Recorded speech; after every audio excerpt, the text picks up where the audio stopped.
Hey coaches, welcome back to the Middle School Air Raid webinar series. I'm your host, Matt Lasker, and I'm moving through this process with you. Today we are on episode 10, which is pass protection, whether that's O-line, obviously, running backs, and quarterbacks. And I include quarterbacks because they have a lot of responsibility in this as well. Okay, so we're going to get into that right now. But before we do that, we just got to take care of a few housekeeping items as always. All right, so first things first. I want to make sure that we can connect with each other. Twitter has been a great place to do that. So keep it simple. My name is Matt Lasker. So just find me at Matt Lasker on Twitter. We're using whistle.com, the pulse of the online coaching community. We're using that site to be a repository for all the different ways coaches from around the country run our air raid plays. And honestly, it looks like there's other plays on there now as well. Obviously this is my YouTube channel, so like it or subscribe if you haven't. And our Facebook group is as lively as ever. So let's make sure that you connect with us there. Okay. Also want to make sure that everyone out there understands that this channel now allows for sponsors. So if you look below right next to where you like this video, and please like it if you haven't yet, but you'll see a join button, which means you can be a sponsor for this show. It's just a small monthly fee, and it will allow us to kind of put the resources behind this channel to take it to the next level. We've all kind of worked on this channel together over the last year. We're up over 1,000 subscribers. We're getting a ton of views. So please help me make this channel as good as it can be, and just buy me a whiskey once a month, and we can do it together. All right. So shout out to those groups that have actually sponsored the program. Thank you so much, Joshua Weiss, Sean Gann, Boca Braves 12U, got a couple 14U teams that have pitched in on this. 14U team in Florida. Thank you guys so much. 14U team in Georgia. So guys, we really appreciate you helping us with the sponsorship. And as I said, it's only going to help us create more and better content to help us all on this mission of bringing numbers back to youth and middle school football and even high school football through the way of passing the ball and getting more kids involved in the passing game and in the offense, not letting just one or two kids just dominate the ball the whole time. All right, enough of that. So let's get into this. Okay, so as we talked about, we are at pass protection. And so as you can see, we're just going to start off in open. Our open formation, pretty standard for a lot of you air raid coaches. We use it as our base formation essentially. All right, and where I live, we see a lot of 5-3 defenses. So I'm just going to use 5-3. We'll show some 4-4, but I'll show you that this essentially is so simple that it really doesn't matter as long as your running backs really understand and quarterbacks really understand what the point is. We've made it as simple as possible. And you're going to see some differences. I did a video about O-line play and pass pro about a year ago. This is even a little different than that. I wanted to strip it down even easier instead of using kind of a number system that we had been using in the past, which was okay. There's a lot of different ways you can do pass pro. And, the most important thing, coaches, is you need to be able to teach what you know in a way where they get it. So no matter what it is, as long as the kids can understand it and comprehend it under pressure in a live game, then it really doesn't matter the scheme. So I've found over my evolution as a coach, this seems to be the most consistent way that my players can understand it, and it leaves a lot less confusion on the field. Okay. So the big rules. Okay. We want big players blocking big players. So big on big is always just the standard. Okay. So if there are 5 down linemen and I have 5 offensive linemen, it's essentially one-on-one across the board. And that's kind of how we look at it from week to week, because it's pretty much what we will always see. Okay. Now, let's just say that it's 5-on-5 up front. And now we have our running back to one side or another. Okay. And as you can see on the screen, this is a 3-man linebacker core. And so it's just as simple as the running back, whatever side he's on, he's going to give, whatever your left call on this. In this example, he's on the left side of the quarterback. So he's going to say left. We call it lucky, but you can say whatever you want, or he could literally just say left to let the lineman know he's on the left side. and the quarterback know he's on the left side.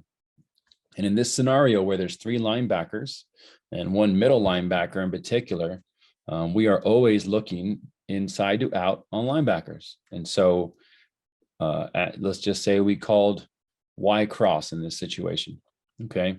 As long as the F is not in the actual pass route, like stick or fade out in 2x2 or corner, we can rely on him to stay in. And sometimes even with those plays, we want him to stay in because we know, the snag is going to be open against a certain look on defense. But in general, his job is to look Mike to outside linebacker on his side. And this side, we're just going to call him Will, but it doesn't really matter if it's Mike, Sam, or Will. In youth football, a lot of times they don't flip Will and Sam. So let's just call it outside linebacker. But he is responsible for Mike to Will in this situation, from middle linebacker to outside linebacker. Okay, so we teach them, and we have a drill. It's just like instead of inside run, tackle to tackle, we have a drill that we do on a very regular basis, if not every day, that's inside pass, we call it. And so we'll just line up the box essentially with the running backs and the linebackers, and I'll stand back behind here, behind the quarterback, and point at the linebacker or linebackers that I want to come up. You come this way, or you come around this gap or this gap. And I tell the linebackers where to fire while the running back and quarterbacks can't see me, and they come through. So we rep this all the time. And so the running back, as he kind of skips, he'll do a skip to his left, checking the middle linebacker, and then skip again to the left, checking the outside linebacker. Either one of those comes, you got to go get him. He runs up and meets him. Okay. Obviously, the middle linebacker is the first check, and Will is the second check. And if neither comes, it's check, release. And then he's out on his swing or his shoot or whatever it is that we have him in. So we call it check, release, or check, release, however you want to say it to your running backs. But his responsibility is essentially inside, outside, and then release. Pretty simple. One, you can see right here, 1 to 2. But we're not numbering the linebackers and linemen. We don't need to do all that. It's pretty simple. Now you say, what about this? What about Sam, or the outside linebacker on the Y side? Well, that's where the quarterback comes into play, because at some point they may just send more than we have. Okay. And the quarterback knows that anybody that the F doesn't pick up, it's his responsibility. So if the Mike comes and the Sam out here, the outside linebacker to the Y side comes, the quarterback knows this is his responsibility. If both Mike and Will come, the quarterback knows the outside linebacker that's unblocked is his responsibility. Okay, so it's as simple as that. Now, what does that mean? The quarterback has him, or quarterback, that's your responsibility. That means you've got to get rid of the ball. So we need to understand that as a coaching staff, what's going on to call plays that gets the ball out. I mean, for instance, right now, this H is uncovered, right? It seems insane for people to do this against us, but they do. This H is uncovered. So what? We can run a bubble screen. We can run stick real quick over here. We can run fade out. Well, put them on an out where it's a one-step quarterback drop and get the ball out.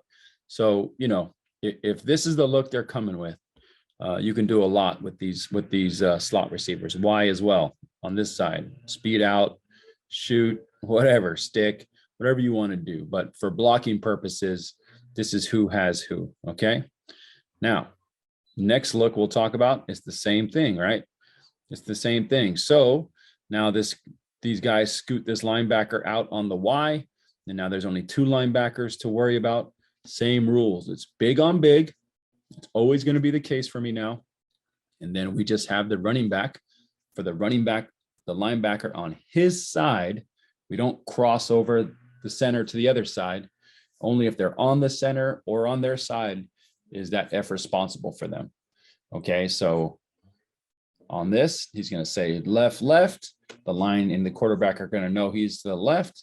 So that means if this linebacker ahead of him comes, he skips once, sees the linebacker, goes attack if he comes. If not, he skips once and then releases into his route.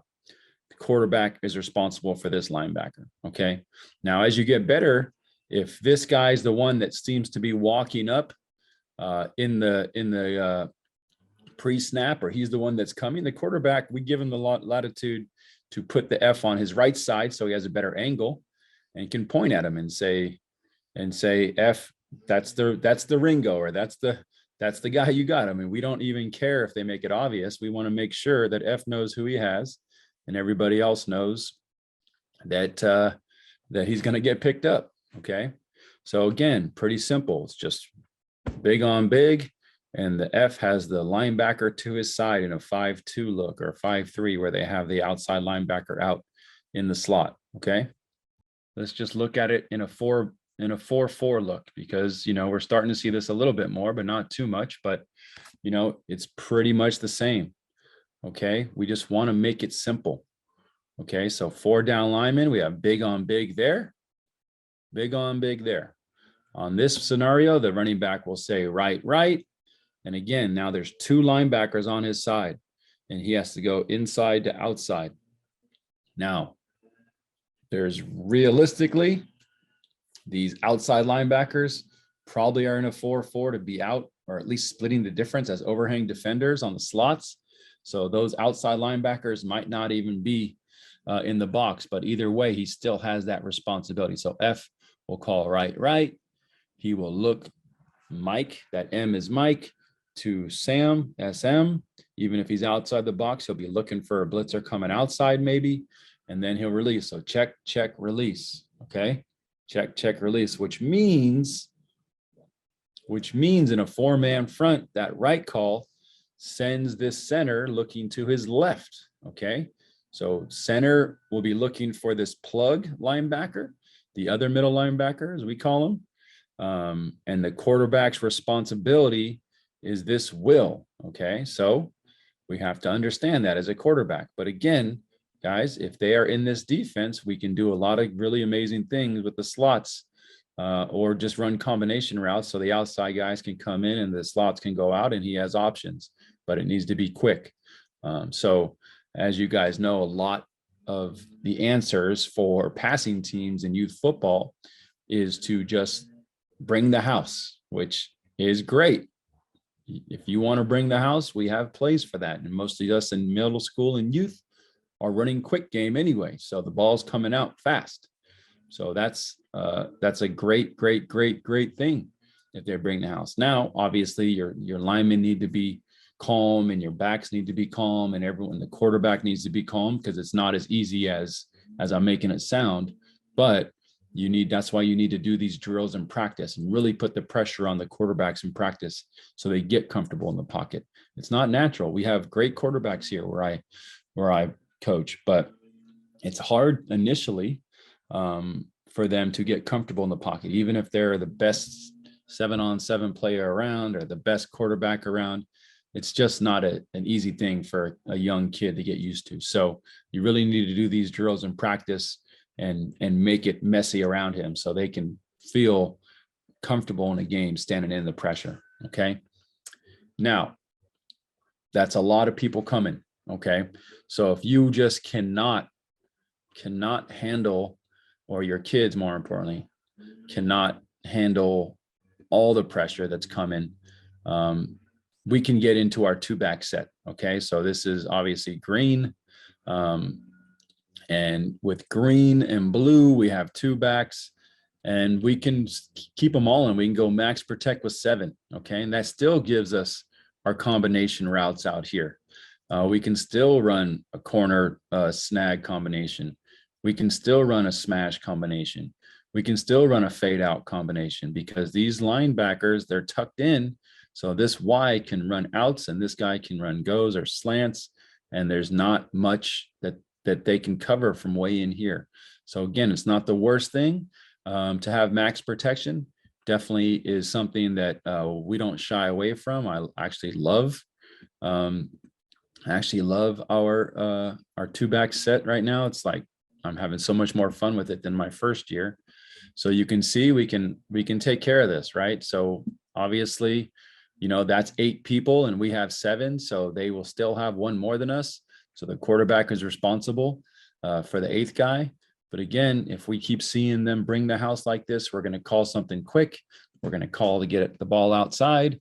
We're going to maybe even a quick pitch to the running backs left and right, however you want to do it, guys. But, you know, the main point is I don't want you guys to freak out because they're bringing the house and just abandon ship. We need to stay calm, let the kids get used to it, and you will find success if you can master this. Their response of sending the house whenever they get nervous or other teams want to just see if you can handle it. If you can handle that pressure, guys, there's big plays on the other side of that chaos if you can stand in there. Okay. All right. Well, that's pretty much it. Just wanted to go over that with you real quick. This isn't going to be a long one. So again, if this helped you at all, please like the video below. Obviously, if you haven't subscribed, subscribe. It looks like half of the viewers that watch my channel have not yet subscribed. So do me a favor and subscribe. And again, if you've been a long time listener, or you're just getting on and we're helping you out, you have a chance to sponsor this program and let us take this to the next level with new series, with new agendas, maybe even getting some travel in to go meet more of you. I've met some of you on the road in general, but I'd love to get out again and more and help wherever I can and do some fun things out there and kind of bring us together more as a community. So please do look below, join, which means sponsor, and buy me a quick drink once a month, and we could all take this to the next level. All right. Thanks, guys, for tuning in. Appreciate your time. And as always, keep throwing that ball around so we can spread the love and bring the numbers back to youth, middle school, and finally high school football. All right, fellas. See you on the next one.